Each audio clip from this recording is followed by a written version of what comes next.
E meus irmãos, o texto que nós vamos trabalhar esta manhã se encontra no capítulo de Marcos, capítulo 9, do verso 14 ao verso de número 29.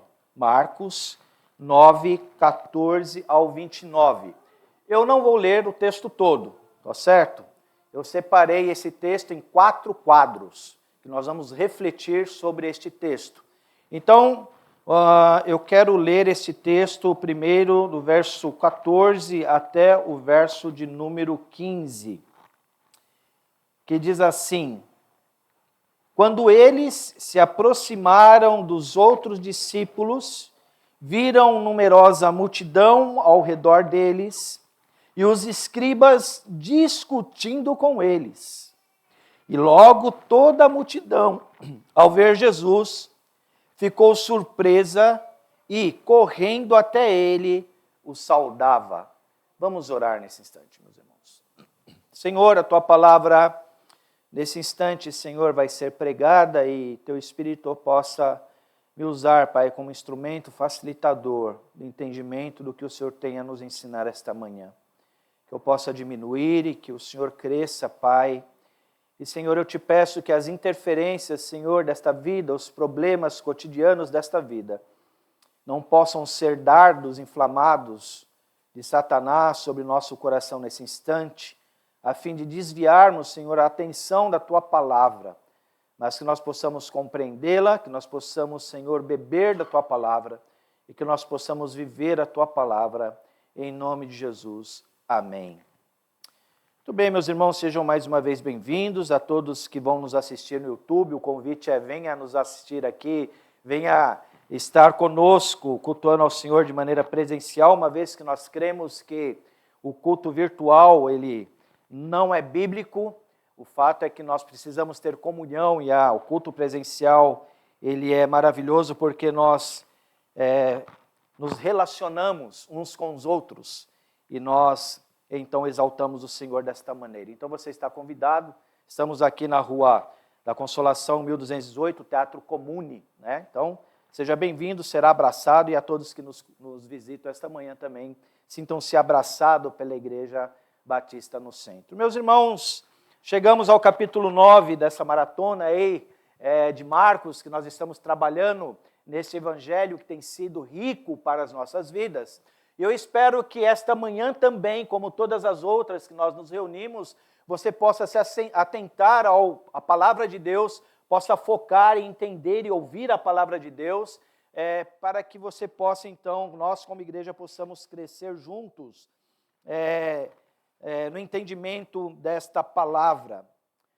Marcos capítulo 9, nesse verso 14, diz: Quando eles se aproximaram dos outros discípulos, viram numerosa multidão ao redor deles e os escribas discutindo com eles, e logo toda a multidão, ao ver Jesus ficou surpresa e, correndo até ele, o saudava. Jesus, após descer do monte da transfiguração, que foi o reflexo, a pregação refletida no domingo passado, Jesus então ele desce com seus discípulos e encontra os demais discípulos discutindo e conversando ali com os discípulos, mas percebe-se que é uma discussão meio que acalorada. E Jesus Cristo, ao descer do monte da transfiguração, ele olha aquela discussão, ele olha aquela atitude daqueles homens, daqueles escribas, juntamente com os discípulos e a multidão envolvida. E é interessante que quando Jesus aparece diante daquela multidão, logo a multidão olha para Jesus, deixa aquela discussão de lado, deixa os escribas de lado, deixa os discípulos e correm para Jesus e saúda a Jesus. Então eu quero separar esta mensagem em 4 quadros. E o primeiro quadro eu quero trazer a reflexão deste momento, meus irmãos, da supremacia de Cristo. Nesse primeiro instante, Marcos, inspirado por Deus, ele tem este objetivo de nos apresentar mais uma vez a supremacia de Cristo. E nós notamos no início desse texto essa supremacia através da reação do povo, da multidão em relação a Jesus. Chegando Jesus, o povo ficou surpreso. Eles ficaram maravilhados. Alguns dizem que essa conduta da multidão se dá no fato de que Jesus, ao descer do Monte da Transfiguração, ainda parecia no rosto dele um semblante diferente, um semblante mais iluminado, mas isso não é possível, porque Jesus falou aos seus discípulos: olha, eu não quero que vocês revelem nada a ninguém, até que chegue o momento em que ele seria crucificado. Então, são conjecturas. O fato é de que o povo olha para Jesus e corre até a este Cristo, a este Jesus. O povo ficou surpreso. Ele o saudava. Aqui, mais uma vez, a supremacia, então, de Cristo é revelada através da atitude desses homens. Meus irmãos, para aquela multidão, a esperança, ela volta a aumentar nos seus corações. Depois que eles estavam vendo tudo aquilo, toda aquela discussão, a sua atenção a Jesus acentua a sua autoridade sobre os mestres da lei. Eles não deram mais atenção aos mestres da lei que estavam discutindo com os discípulos. Antes de mais nada, ele olha para Jesus Cristo, então ali, eles vê que a esperança então vai ser aumentada, restabelecida em seus corações. Naquele momento, a insatisfação da multidão com os discípulos e com aquela discussão, ela é compensada por sua esperança e satisfação ao ver Jesus. Quando Jesus ele se faz presente em nossas vidas, meus irmãos, a esperança do nosso coração se aquece, porque nós sabemos que é o único que pode nos dar a verdadeira esperança. Marcos quer relembrar aos seus leitores, e Marcos quer relembrar nós hoje que Jesus é competente para satisfazer todos os anseios da igreja que continuam não satisfeitos. Muitas vezes nós nos apresentamos diante desse Cristo insatisfeitos, achando que a nossa vida está pesada, que o Senhor ele está distante, que Ele não ouve as nossas orações. O nosso relacionamento com Jesus, ele se esvai. Meus irmãos, esse texto nos apresenta que a presença de Jesus Cristo em nossas vidas é a única presença que pode nos dar esperança, que pode aquecer os nossos corações, que nos faz seguir adiante. E quando nós olhamos este Cristo como esse Senhor, este Deus que nos dá esperança, logo nós nos reerguemos e continuamos a andar. Meus irmãos, o homem ele pode nos decepcionar a todos os instantes. E somos decepcionados, porque somos pecadores. E muitas vezes a nossa esperança e a nossa crença está em cima do homem, achando que, por exemplo, um presidente de um país vai mudar toda a situação do país. Achando que, por exemplo, um emprego bem-sucedido vai mudar toda a situação de nossa vida. Mas Jesus Cristo, quando Ele se faz presente em nossas vidas, meus irmãos, Ele nos mostra totalmente diferente. Ele nos acalenta o coração e nos renova a esperança todos os dias. É esse Cristo que nós estamos pregando esta manhã. É este Cristo que a palavra de Deus apresenta mais uma vez em nossas vidas nesta manhã. E o tema da nossa mensagem é crer é um relacionamento. Eu quero agradecer desde já a introdução da mensagem pelo Marcão. Obrigado, Marcos. O relacionamento com Cristo. Crer é relacionar-se com Jesus Cristo. Então, esse primeiro quadro, meus irmãos, mostra então a supremacia de Jesus Cristo quando chega diante daquela multidão. O segundo quadro que eu quero refletir com os irmãos se encontra do verso 15 ao verso 18. Verso 16 ao verso 18, aliás. Então Jesus perguntou: o que é que vocês estão discutindo com eles? Eu, do meio da multidão, respondeu o mestre: eu trouxe até o Senhor o meu filho, que está possuído de um espírito mudo. E este, sempre que se apossa dele, Senhor, lança-o por terra. E ele espuma, arranja os dentes e vai definhando. Eu pedi aos seus discípulos que os expulsassem, mas eles não puderam. Ah, Senhor, eu trouxe o meu filho que está acometido de um espírito maligno em sua vida. Ele atormenta o meu filho dia e noite. Eu estou clamando por socorro. Eu estou clamando por ajuda. E, Senhor, eu pedi para os seus discípulos, porém eles não conseguiram atender o meu clamor, a minha súplica. Esse segundo quadro, meus irmãos, é a frustração humana apresentada nesse texto. Nesse instante, a frustração humana ela se manifesta. E possivelmente, por conta disso que aconteceu, os escribas, presenciando a frustração dos discípulos, porque eles não conseguiram atender aquele pai agoniado, eles mais uma vez, os escribas mais uma vez procuravam denegrir a imagem de Jesus Cristo.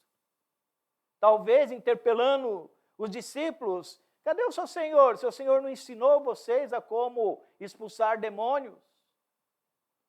E olhando esse quadro, meus irmãos, a gente pode talvez entender a frustração dos discípulos naquele momento. Por que nós não conseguimos expulsar esses demônios? Mas, meus irmãos, eu quero convidar vocês a voltarmos e alguns capítulos atrás desse evangelho. Capítulo 3 de Marcos, do 13 a 19. Ali Jesus ele designou os 12 homens como apóstolos para pregarem o evangelho. E os deu autoridade para expulsar demônios. Os discípulos receberam esta autoridade de Jesus Cristo. No capítulo 6, do verso 7 ao 12 desse mesmo evangelho, Jesus ele separa esses homens em duplas, para que eles pudessem ir nas vizinhanças, pregar o evangelho de Cristo. E deu autoridade sobre os discípulos imundos. Deu autoridade sobre os discípulos imundos.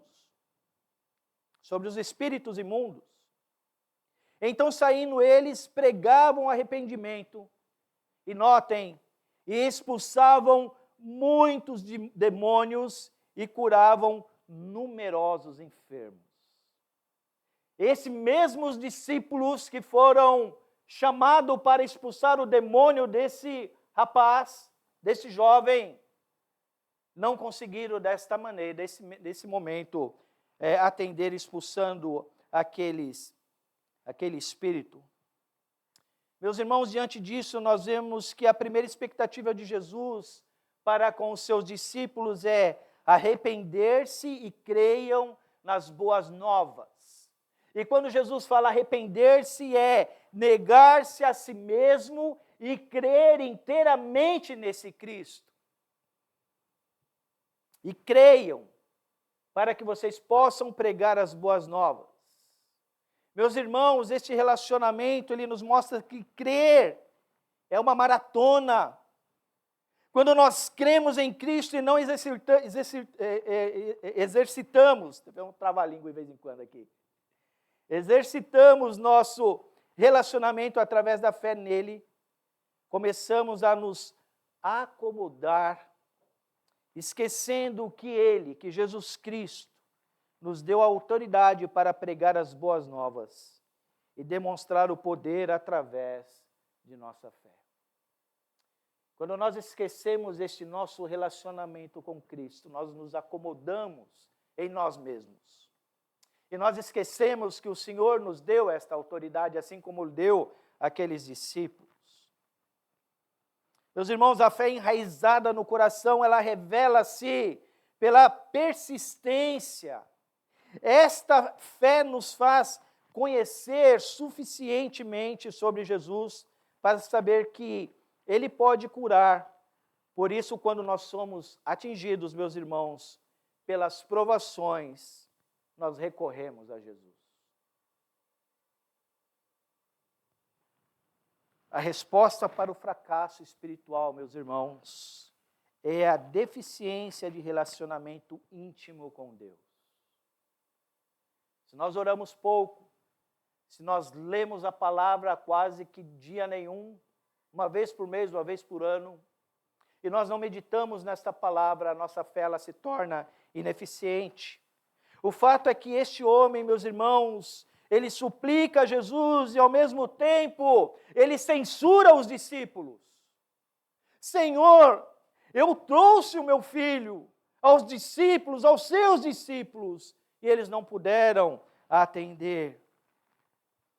Provocando então, meus irmãos, a resposta imediata de Jesus Cristo, nosso Senhor, que vai no terceiro quadro do verso 19 a 27, que diz assim: Então Jesus exclamou: ó geração incrédula, até quando estarei com vocês? Até quando terei de suportá-los? Tragam o menino até aqui. E eles o trouxeram. Quando ele viu Jesus, o Espírito imediatamente agitou o menino com violência, e caindo ele por terra, revolvia-se espumando. Jesus perguntou ao pai do menino: há quanto tempo isso está acontecendo com ele? O pai respondeu: desde a infância, e muitas vezes o tem lançado no fogo e na água para o matar. Mas, se o Senhor pode fazer alguma coisa, tenha compaixão de nós e ajude-nos. Ao que Jesus respondeu: se o Senhor pode, tudo é possível ao que crê. Imediatamente o pai do menino exclamou: eu creio, ajude-me na minha falta de fé. Vendo Jesus que muita gente estava se reunindo, repreendeu o espírito imundo, dizendo-lhe: espírito imundo e surdo, eu ordeno a você, saia deste menino e nunca mais entre nele. E ele, gritando e agitando-se muito, saiu, deixando-o como se estivesse morto, ao ponto de muitos dizerem: morreu. Mas Jesus, tomando-o pela mão, o ergueu e ele levantou. Quando Jesus entrou em casa, os seus discípulos lhe perguntaram em particular: por que nós não pudemos expulsá-lo? Primeiro quadro é até o verso 27. Advertência e misericórdia é apresentado neste momento por Marcos, nesse texto. Vemos aqui a decepção de Jesus externada, a tristeza de Jesus em relação à atitude da multidão juntamente com os discípulos. Até quando, Jesus ele exclama, até quando eu vou ficar com vocês? E nós temos uma lição aqui quando Jesus dá essa resposta, meus irmãos. Jesus ele suportou até o fim da sua jornada, até a cruz. E a lição para nós é que nós devemos também suportar até o fim. Assim como Jesus derramou suas misericórdias sobre aquela multidão, sobre aquele povo que o rejeitava, é necessário também que nós possamos transmitir, externar as misericórdias do Senhor Jesus Cristo a quem necessita de ouvir sobre as misericórdias de Deus, sobre a salvação de Jesus Cristo. Vemos uma tristeza profunda de Jesus neste momento: até quando estarei com vocês? Até quando eu vou suportar? Porém, o Senhor, ele sabia que era necessário prosseguir para a cruz por nós.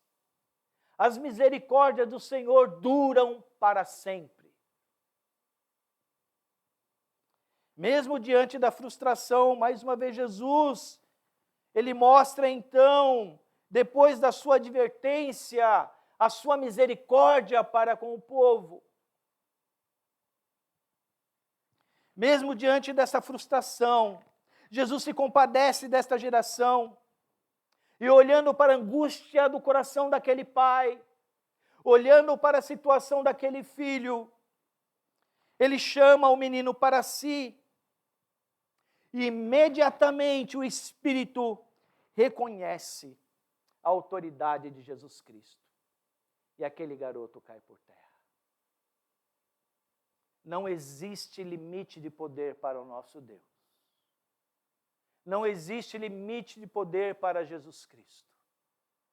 Quando Ele se faz presente em nossas vidas, Ele olha para o nosso coração, e mesmo nós sendo pecadores e negligentes com sua palavra muitas vezes, Ele continua derramando da sua graça, da sua misericórdia em nossas vidas.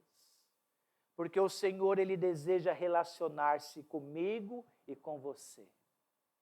O Senhor, Ele quer trazer você junto a Ele, como Ele trouxe esse menino angustiado, esse menino deprimente com esta doença.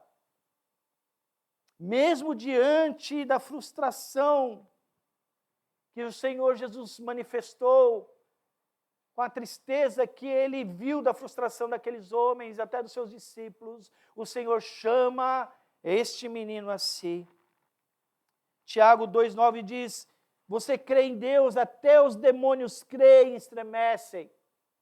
Interessante que, diante da multidão, quem glorificou a Deus, quem caiu diante do Senhor reconhecendo a sua autoridade, foi o demônio. E o demônio, ele então mostra mais uma vez a supremacia de Jesus Cristo. Satanás, ele não tem vez sobre nós, meus irmãos. Quando nós falamos de provação, estou sendo provado, eu não estou aguentando, a palavra de Deus diz que o Senhor levou sobre a cruz todos os nossos problemas, todas as nossas mazelas, todas as nossas preocupações, e Ele quer se relacionar com você para mostrar o seu poder cada dia, cada segundo, cada minuto, para que você possa ter esse relacionamento mais íntimo com o Senhor, porque crer é relacionamento, meus irmãos. Jesus olha para aquele pai enquanto o seu filho está caído diante dele e pergunta ao pai: por quanto tempo está acontecendo isso com seu filho? São Jerônimo, um dos pais da igreja, ele tem uma reflexão sobre as perguntas, sobre as interrogativas que Jesus ele faz sobre nossas vidas, ele faz para nós. Ele diz, abre aspas, porque o Senhor nos interroga para que a confissão dê luz à salvação e o sussurro de nosso coração seja dissolvido por palavras piedosas. Fecha aspas. Jesus olha, meus irmãos, para este pai desesperado e quer saber, e ele mantém um relacionamento com seu pai, e ele quer saber sobre o seu filho. Surge então um pedido humilde desse pai, porém com uma certa ressalva a Jesus Cristo. E ele diz, mas se o Senhor pode fazer alguma coisa, tenha compaixão de nós. Se o Senhor pode fazer alguma coisa, tenha compaixão de nós. Com certeza esse pedido a Jesus tem uma certa, como nós vamos dizer, uma influência no que houve anteriormente. Os discípulos de Jesus não conseguiram. Eu vou pedir ao Senhor. E eu vou falar com ele, se o Senhor puder, então o Senhor nos ajude, nos derrame da sua misericórdia, nos salve, nos tire dessa situação. Mas se o Senhor pode fazer alguma coisa, tenha compaixão de nós. Meus irmãos, com certeza, vendo a falha dos discípulos, este pai agora pergunta ao Senhor Jesus Cristo, se podes fazer. Ao que Jesus responde, se o Senhor pode, tudo é possível ao que crê. Se o Senhor pode, é isso mesmo que você está perguntando? Jesus não respondeu àquele homem, eu sou o Senhor, eu sou o autor da salvação, eu sou aquele que veio redimir o meu povo, eu sou o está presente com vocês. Mas Jesus Cristo, ele pergunta a esse homem, e ele responde, tudo é possível ao que crê. A resposta de Jesus é, tudo é possível para mim,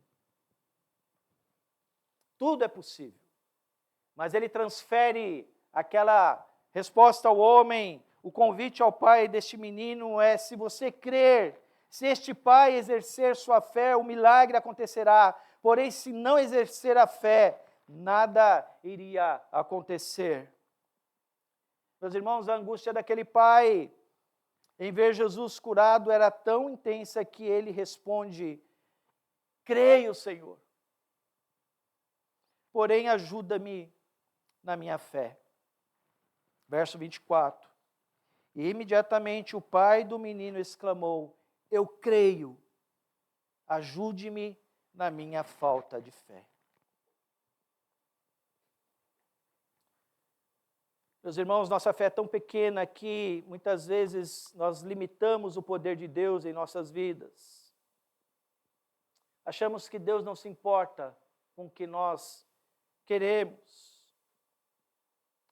Mas este homem, nesta lição que ele nos dá nesse texto, que Marcos nos escreve aqui, inspirado por Deus, este homem lhe dá o segundo passo e mostra a confiança no único que pode fortalecer a fé genuína. E o milagre, então, sobre este menino foi feito. Este menino, ele foi curado. Naquele momento, houve um arrependimento e um relacionamento baseado na fé em Cristo Jesus. Mas é interessante que Jesus Cristo cura o menino. E esse menino, então, ele fica desacordado. E aqueles que duvidavam, aqueles que estavam interpelando os discípulos, aqueles que estavam duvidando do poder de Deus, do poder de Jesus Cristo, eles dizem: morreu, ele não curou, ele matou o menino. Mas Jesus Cristo, com seu amor e com a sua misericórdia, tomando-o pela mão, o ergue e ele se levanta. Meus irmãos, enquanto aqueles que não creem nesse Deus que nós cremos, limitam o poder de Deus e tentam desvirtuar a nossa atenção para este Jesus Cristo, o Senhor, de forma subliminar, levanta-nos pela mão e fala assim: eu estou com você. Ninguém jamais conseguirá fazer isto que eu faço, porque eu sou o Senhor da vida. Eu que soprei a vida. E eu que estou com você todos os dias. Eu quero que você entenda, meu irmão e minha irmã. O Senhor nos convida a um relacionamento profundo com Ele. Entender de fato quem é este Cristo.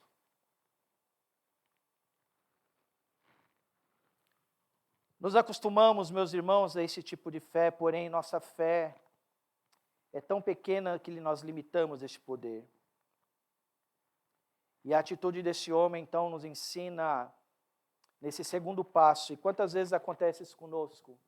Que nós oramos ao Senhor e estamos atropelados pelos problemas. E nós precisamos nesse momento: Senhor, aumenta a minha fé em Ti, Pai, porque aos meus olhos acabou. Aos meus olhos faliu. Aos meus olhos não tem mais jeito, mas o Senhor me promete que diante destas coisas o Senhor manifestará o seu poder. Então, Senhor, trabalha a minha fé, me sustenta, Senhor, e que eu possa enxergar na Tua palavra o livramento a cada dia, a cada instante, Pai, porque eu creio em Ti, o Senhor é o meu Deus. O Senhor, Ele quer trabalhar na nossa vida este relacionamento. O quarto quadro que nós vamos refletir do verso 28 ao verso 29. Quando Jesus entrou em casa, os discípulos lhe perguntaram em particular por que nós não podemos expulsá-lo. Jesus respondeu: esse tipo de espírito só pode ser expulso por meio de oração. Em Mateus capítulo 17, que escreve esse mesmo episódio, Mateus fala oração e jejum. Esta casta de demônios, ela só pode ser expulsa através da oração e jejum. Então, após esse quarto quadro, meus irmãos, é um convite ao genuíno relacionamento. Os discípulos ainda estavam pensando, estavam ruminando o que tinha acontecido. E quando aconteceu todo aquele milagre, toda aquela situação, Jesus, ele então sai com os discípulos, entra em casa, e os discípulos particularmente perguntam ao Senhor, Senhor, por que nós não conseguimos expulsar este demônio? Então a resposta de Jesus foi, esta casta de demônio, esse tipo de situação, ela só é atendida se você orar e jejuar.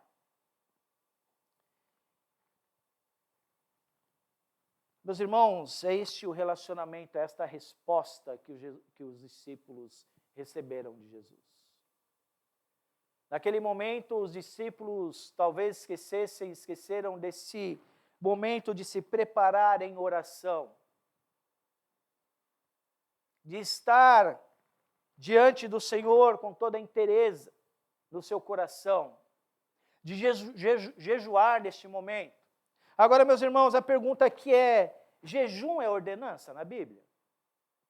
Não, jejum não é uma ordenança na Bíblia. E no Velho Testamento, na lei de Moisés, os judeus eles tinham um único dia de jejum, instituído o dia da expiação, Levítico 23, que também ficou conhecido como dia de jejum. Paulo se referiu como jejum, capítulo Atos 27, verso 9. Mas, meus irmãos, em todo o Velho Testamento não há uma única ordem acerca de jejuarmos. Não existe um imperativo de jejuarmos. Mas nós vemos os movimentos na palavra de Deus, de homens que se colocavam diante do Senhor e reservavam um dia todo diante do Senhor, abstendo-se de alimentos, abstendo-se de coisas que poderiam interferir a sua comunhão para com Cristo, para com Deus. Muitos ensinadores falham em relação ao jejum, porque diz, como não é algo imperativo, então não precisa jejuar. Mas o Senhor, ele mostra aos discípulos esse seu desejo de que eles possam entender que é bom ter esta prática na sua vida ministerial. Vocês precisam se preparar plenamente para este ministério. Mateus 6, 16, 18 diz assim, quando jejuardes, não vos mostreis contristados como hipócritas, porque desfiguram o rosto com o fim de parecer aos homens que jejuam. Em verdade vos digo que eles já receberam a sua recompensa. Tu, porém, quando jejuardes, unge a cabeça e lava o rosto, com o fim de não parecer aos homens que jejuas, e sim ao teu Pai em secreto, e teu Pai que vem em secreto te recompensará. Quando nós dedicamos esse tempo com o nosso Senhor, é um tempo que nós não vamos mostrar para os outros. Eu estou sem comer, faz 3 dias que eu estou fazendo jejum. Alguns testemunhos que a gente ouve as pessoas falarem. Eu consegui jejuar 2 dias. Olha, eu acordei 6 horas da manhã e jejuei até meio-dia. Meus irmãos, o jejum é uma parte de relacionamento entre você e Deus. Quando nós lemos Jesus nos dizendo, eu sou o pão da vida, eu sou a água da vida, ele está mostrando o seguinte, assim como você precisa do alimento sólido e da água para matar a sua sede, é a mesma atitude que você deve ter em relação à palavra de Deus, a Jesus Cristo. Esse desejo de se alimentar de sua palavra, esse desejo de se relacionar com o Senhor, onde nada vai fazer, nada vai interferir este relacionamento. Filipenses 3, 7, 8 diz que, Filipenses 3, 7, 8, o que para mim era lucro, isso considerei perda por causa de Cristo. Sim, deveras considero tudo como perda, por causa da sublimidade do conhecimento de Cristo Jesus, meu Senhor, por amor do qual eu perdi todas as coisas e as considero como refúgio para ganhar a Cristo. Jejuar é tornar tudo aquilo que atrapalha a minha comunhão para com Deus como refúgio. E quantas coisas acontecem no nosso dia a dia que nos tira esta comunhão para com Cristo. Até mesmo o perigo de você meditar na palavra na internet. É um risco grande de você navegar por outras páginas, tirando o seu foco daquilo que você se propôs a fazer. O Senhor queria mostrar aos seus discípulos esse relacionamento íntimo. Crer é relacionamento, crer é depender de mim. É tornar refúgio tudo aquilo que atrapalha a sua comunhão. Meus irmãos, Jesus, ao jejuar no deserto, ele responde a Satanás que não só de pão viverá o homem, mas de toda a palavra de Deus. O jejum pode ser uma prática vazia se não for feita de maneira correta. E nós temos um exemplo no Velho Testamento. Isaías 58, 3, parte A. Por que jejuamos nós e não atentas para isso? Por que afligimos a nossa alma e tu não levas em conta? E o Senhor responde a esses homens que estavam jejuando diante do Senhor: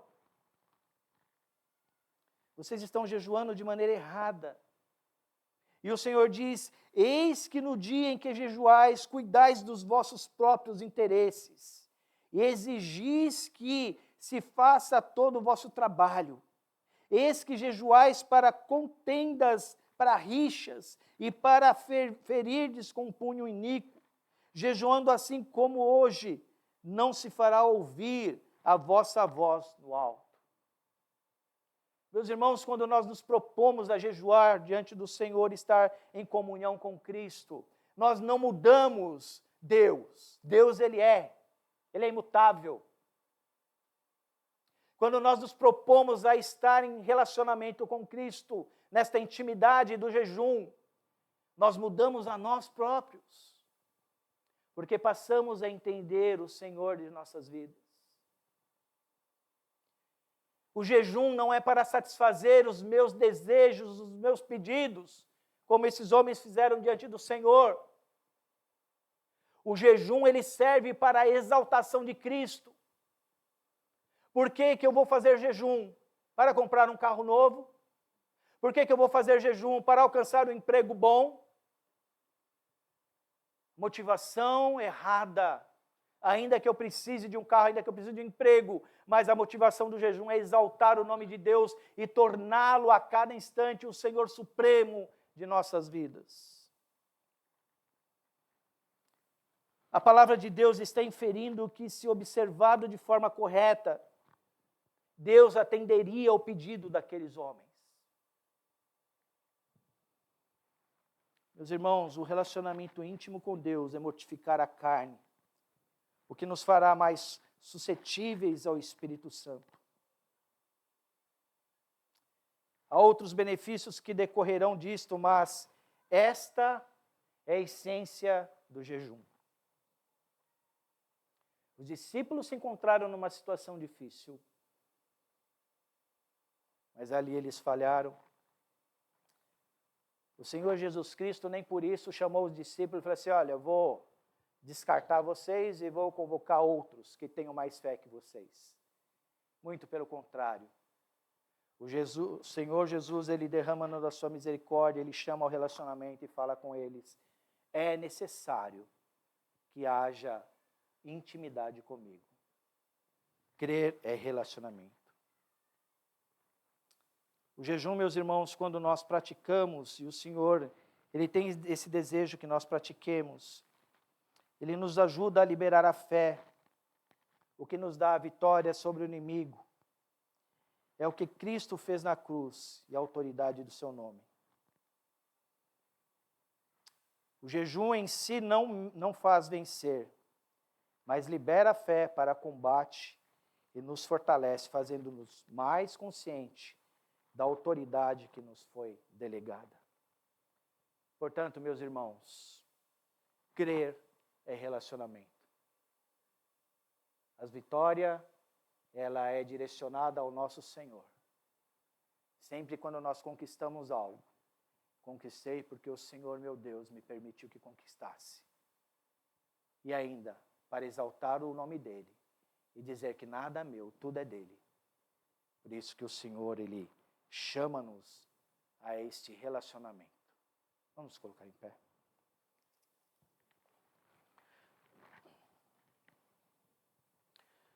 Senhor, obrigado, Pai, por Tua palavra. Que nós possamos a cada instante, Pai, entender esse nosso relacionamento para contigo.